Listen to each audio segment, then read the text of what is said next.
Je me trouve à New York, je suis à Manhattan et ici vous allez voir derrière moi le mémorial des tours jumelles.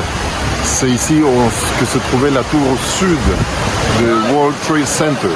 Je parle des fameuses tours qui ont été attaquées le 11 septembre 2001, il y a 22 ans déjà. Et ça touche vraiment le cœur. Mais l'une des choses qui m'a surpris, mais qui m'a touché fortement, c'est de voir les noms des 3000 personnes qui sont décédées ces jours-là, écrits ici, pour rappeler les personnes qui ont été tuées, qui sont mortes, sont décédées ces jours-là. Et je me suis posé la question, quelle était leur foi? Quel sera de son avenir?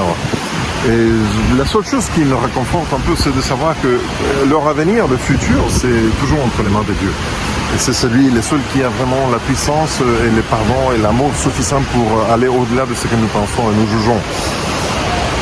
J'espère que la plupart de ces personnes seront ressuscitées le jour de la résurrection. Mais ça m'a fait réfléchir dans un verset d'Apocalypse, parce que la Bible nous dit que il y a une nouvelle ville qu'on appelle, la Bible l'appelle la Nouvelle Jérusalem. Et ceux qui seront sauvés, nous allons avoir notre nom écrit à l'entrée, à la porte de cette ville.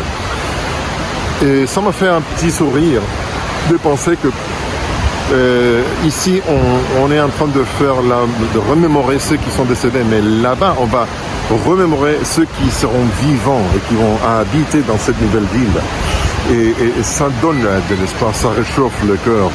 Je ne sais pas jusqu'à quel point tout le monde, les familles de ceux qui sont là, les noms qui sont là, ont cette espérance ou pas. Même sachant que ceux qui n'ont pas connu Dieu, selon Romains chapitre 1, s'ils ont été fidèles à leur conscience, ils feront partie aussi de ceux qui habiteront la Nouvelle Jérusalem. Mais bon, ça c'est un chapitre à part.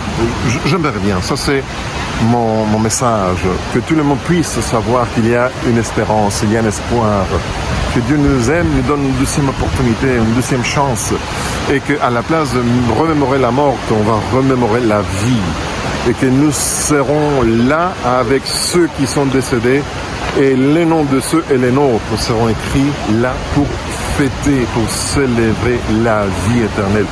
C'est une chose qui vraiment fait plus que réchauffer le cœur. Ça change ta vie.